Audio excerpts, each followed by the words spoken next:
जय श्री राधा माधव। पूज्य श्री सद्गुरुदेव भगवान की जय हो।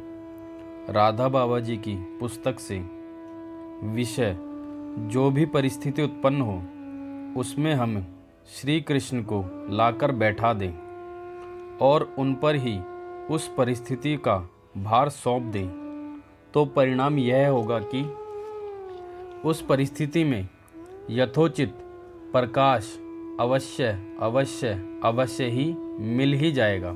अर्थात श्री कृष्ण की अनंत अपरिसीम कृपा हमें अपनी ओर खींच रही है, इसका अनुभव भी हो जाएगा और साथ ही उस परिस्थिति का भी एक सुंदर समाधान अवश्य प्राप्त हो जाएगा।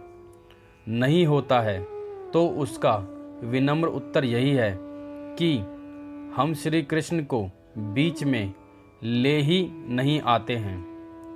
कोई भी विषम परिस्थिति हमारे सामने उपस्थित हुई हो, यदि सचमुच हम श्री कृष्ण को बीच में ला रहे हों तो उसका परिणाम यह निश्चित होगा कि उस परिस्थिति की तो हमें विस्मृति हो ही जाएगी, साथ ही मन बुद्धि चित्त में मात्र श्री कृष्ण का ही अस्तित्व छा जाएगा और थोड़ी देर बाद, हो सकता है 1 दिन बाद 2 दिन बाद, हमारा जब उसकी ओर से मन हटेगा तो हमें भान यह होगा कि उस परिस्थिति का समाधान बड़े सुंदर ढंग से हो गया और तत्क्षण यह भी भान हो जाएगा कि सचमुच श्री कृष्ण हमें अपनी ओर खींच रहे हैं।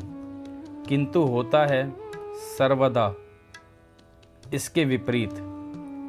हम तो दिन रात परिस्थितियों के चिंतन में तल्लीन व्याकुलता में अपना समय बिता देते हैं कि अरे अब तक नहीं हुआ, कैसे क्या होगा। मानो भगवान को ज्ञान ही नहीं है कि कब क्या कैसे करना चाहिए। यहाँ तो सरल विश्वास के साथ जब एक बार कह दिया तो दूसरी बार कहने की आवश्यकता ही नहीं है। हमारा मन केंद्रित हो जाना चाहिए केवल उनकी ओर जिसको भार सौंप दिया, वह जाने हम क्यों चिंता करें।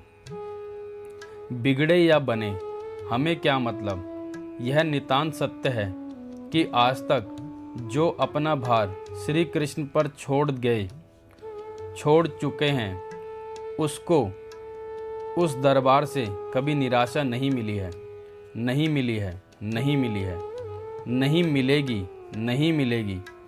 मिलेगी। निराशा तो उसे ही मिलती है और मिलेगी जो भगवान पर ना छोड़कर उस परिस्थिति पर अपना मन केंद्रित किए हुए हैं और झूठ मूठ कह रहे हैं कि मैंने अपना सब भार भगवान पर छोड़ रखा है। जय श्री राधा माधव।